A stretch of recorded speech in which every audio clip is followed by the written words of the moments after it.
Hi guys, welcome to Office Blokes Reacts. I'm Office Bloke Dave. I'm Office Bloke Mike. Office Bloke Daz. Collectively we are the Office Blokes. A couple of other YouTube channels, Patreon page, social media merch, all that good stuff. Click the link in the description and it will take you where you need to go. Simple as that. Bada bing. Rent an army. How much does it actually cost? 80 quid. Couple of quid, yeah. £2.50. £1.50. £1.50. Mate, you missed the trick there. Yeah. We queued you up for it. Oh dear, never mind. Well, if you think about wages, let's say you've got to rent people on a yearly basis. Depends where it is, I think, so as well. Yeah, it's got on it. Yeah. I presume a legit army, though it's not going to be like just kidnap a load of people and give them guns. Well, I watched a show last week about killing a Pablo Escobar and about a guy who was hired to put together a little army to go over to Colombia to kill him. Yeah. Scottish guy, and they were all like elite force, don't know. Yeah, not supposed to have guns in the country, were they? Because they were foreigners. I've seen something similar. I'm going to say for a year, for your own private army, minimum wage, which is probably not what you'd want to pay your soldiers that are fighting for you. A couple of million, I'm going to go. Tens of millions, I'd say. Yeah, it's got to be for, quite a few million, I'd say. Let's do it then.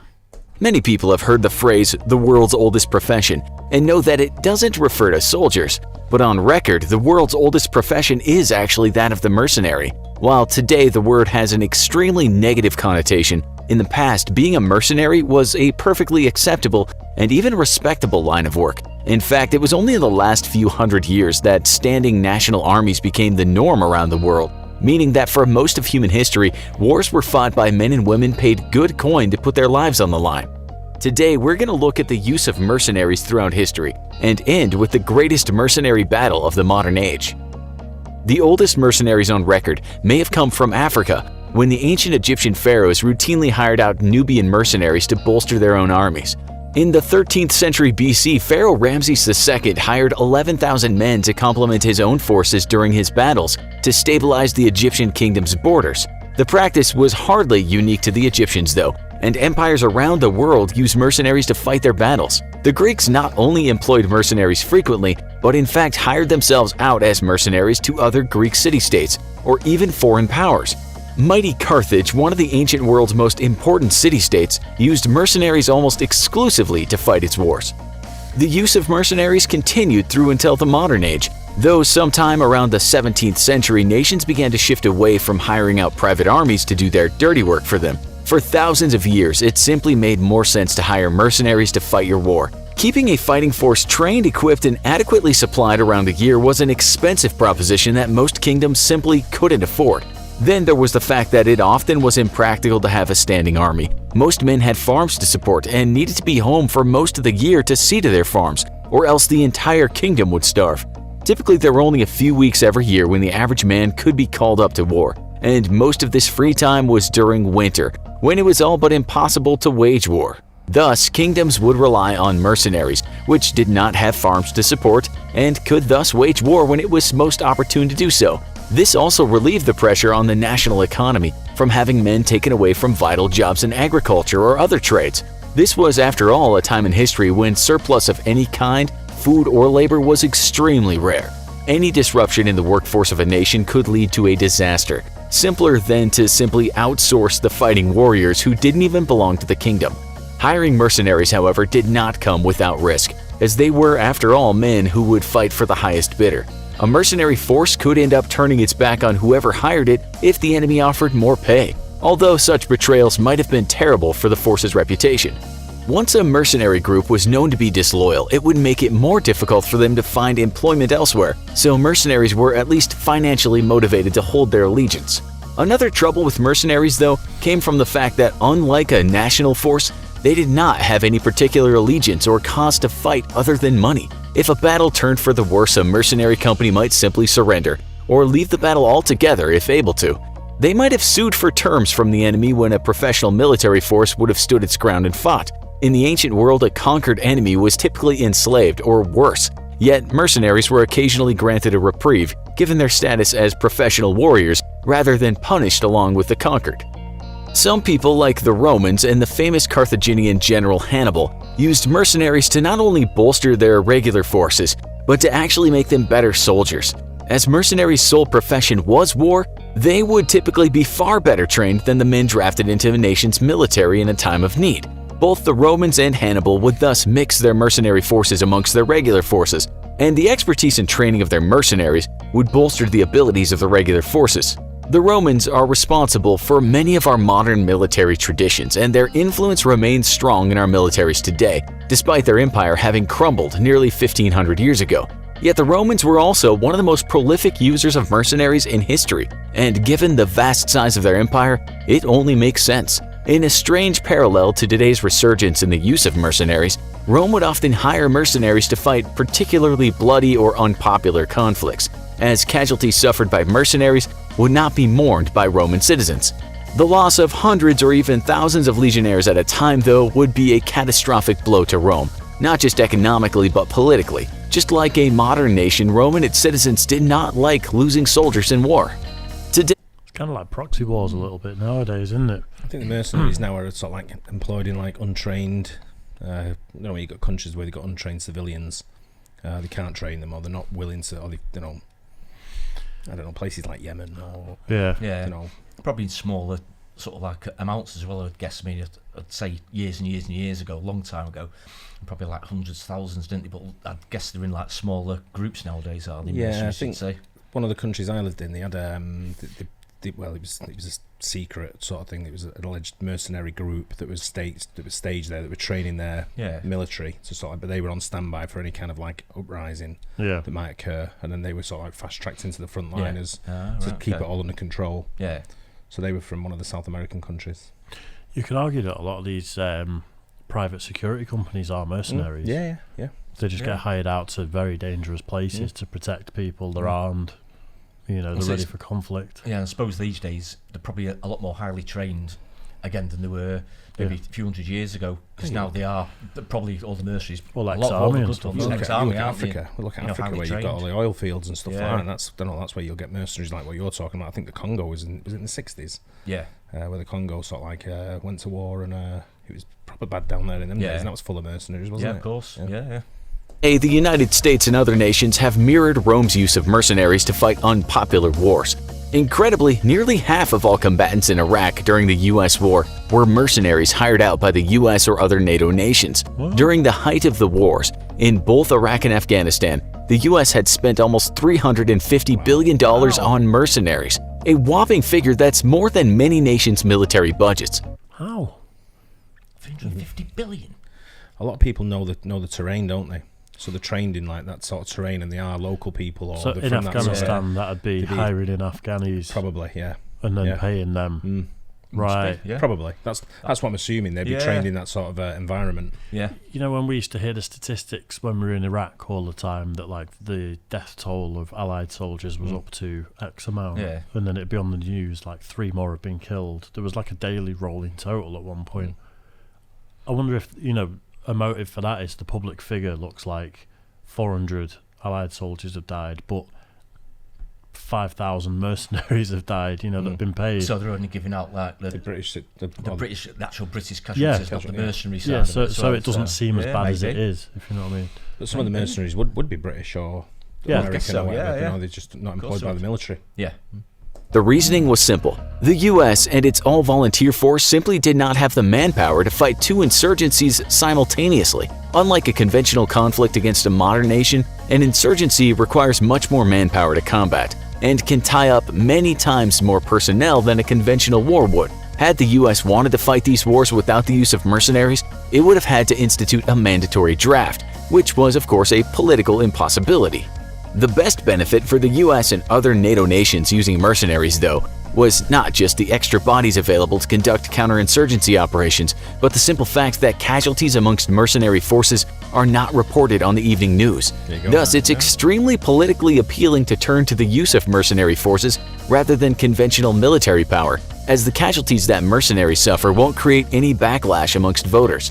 Many have warned, though, that as the world increasingly turns to mercenaries to fight unpopular conflicts, it might make the launching of those conflicts much easier, and could provoke a rash of violence around the world. The lack of national accountability by mercenary forces is also deeply disturbing for many, as mercenaries, after all, are not bound by the same laws of conflict that nations impose on their own military forces. This was most clearly evidenced by the international censure of Blackwater after reports of its brutal and at times illegal activities in Iraq were covered by the media. So, did it really pay to be a mercenary in the past? How about today? Hiring out a mercenary is not a cheap proposition and has never been. As professional fighting men and occasionally women, mercenaries have commanded a top salary throughout history. Today, the average mercenary's pay varies, but nearly every professional mercenary in a reputable security firm makes more than the average soldier in the US military. Mercenaries contracted out for work in Iraq and Afghanistan could earn as much as $1,500 per day. Wow. And on average, a private military contractor, as mercenaries are politely known today, could earn around $90,000 per year. While a US soldier would earn anywhere from $1,500 a month for a private to $15,000 a month for a general. In the past, mercenaries also commanded princely sums, often earning the same pay as a mid-grade military officer in a national army. Mercenaries were often also privy to loot taken during their fighting and might have a guaranteed share of spoils upon victory over an enemy. Sometimes they were even granted plots of land, or in the case of ancient Rome, they might have earned Roman citizenship for a long enough service to Rome. It very clearly pays to be a mercenary, but mercenaries are often paid so well because they might be called upon to take huge risks. This has not been more starkly evident than in modern history's greatest mercenary battle, the assault on American forces by Russian mercenaries and Syrian infantry in February of 2018. Based off of intelligence gathered from enemies killed after the attack, as well as intelligence sources within both Syria and Russia, in early February of 2018, Russian mercenaries known as the Wagner Group gathered together with Syrian infantry forces for a surprise attack on an American Special Operations Command outpost in Syria. The outpost was manned by a force of about 30 American Special Forces soldiers and their Syrian rebel allies, and the location of the American forces was well known to both the Russians and the Syrians. 48 hours before the attack, American intelligence assets picked up Russian radio communications planning a possible attack against an American position. The perpetrators were immediately identified as being members of the Wagner Group, a mercenary force that's often contracted out by the Russian government to conduct off-the-books operations that can't be linked back to Russia directly. The Wagner Group is known to be made up of primarily former Russian Spetsnaz, and this particular force was being actively assisted by active-duty Spetsnaz soldiers deployed from Russia. Further linking Russia to the attack, the assault force gathering for the attack attempted to interrupt American communications using electronic warfare equipment that's known to be proprietary to Russia. Though later President Putin would deny all Russian involvement in what had turned into a massacre. The Russian mercenary force was observed by US recon assets gathering together several tanks, artillery pieces, and anti-air platforms a few days before the attack in a town just miles from the American outpost. An alert to gathering the troops, American Green Berets and a platoon of Marine infantry prepared to respond to the outpost if it came under attack, and Russian military forces in the area were contacted to ensure that there was no accidental exchange of fire between the two sides. On February 7th, early in the afternoon, a force of about 500 Russian mercenaries and Syrian troops, supported by 27 vehicles, began a march on the American outpost. The Americans and their Kurdish and Syrian rebel allies were outnumbered 10-1. Immediately, the US military placed Air Force and Navy warplanes on alert, while 16 Green Berets and American Marines about 20 miles away prepared to rush to the fight in support of the outpost if it came under attack. At 8:30 that night, the Russian mercenaries and Syrian forces began their attack. Artillery and mortar rained down on the American positions, and Russian T-72 tanks opened fire on the few hardened structures in the outpost. The American Special Forces operators and their allies had dug themselves into fighting positions all along the perimeter of the outpost and responded to the incoming fire with anti-tank missiles and heavy machine gun fire.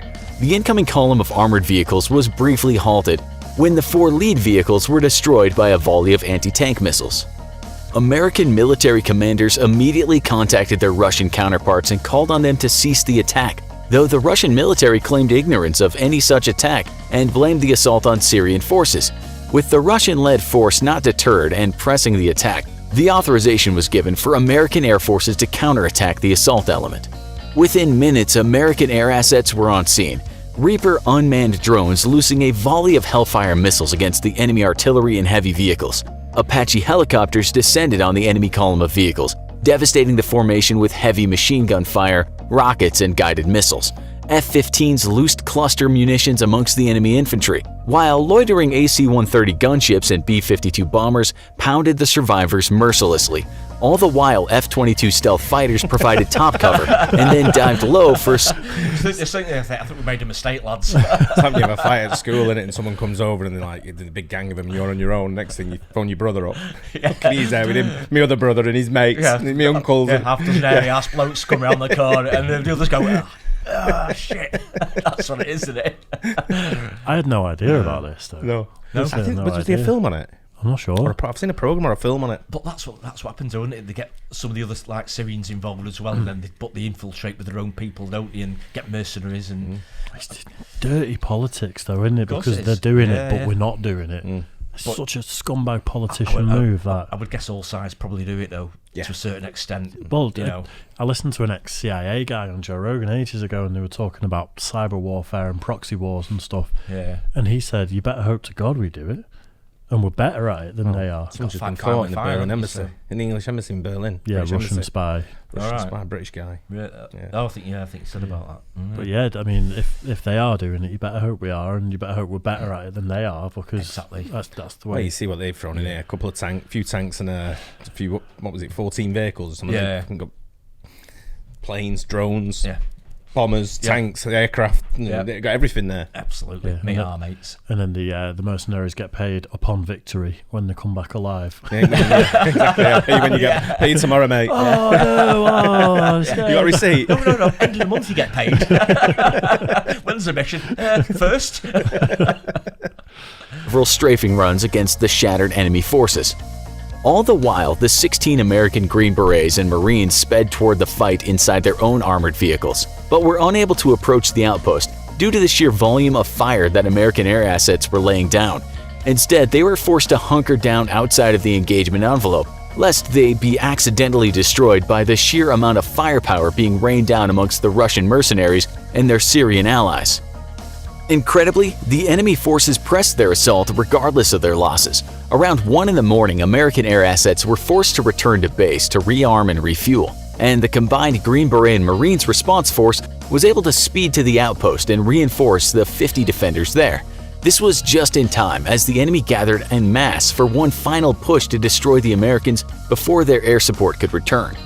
Low on ammunition, the defenders managed to hold off the attack with heavy machine gun fire and fresh ammo stocks brought in by the 16-man response force. The 4 armored Marine vehicles also lent their fire to the fight, strafing the enemy forces with their heavy cannons. Within a half hour, a new wave of American air power arrived on scene, and shortly after that, the assault and the bloodiest mercenary battle in modern history was over. In all, American forces and their allies suffered only a single wounded, while the combined Russian mercenary force and their Syrian allies suffered over 100 dead and many more wounded.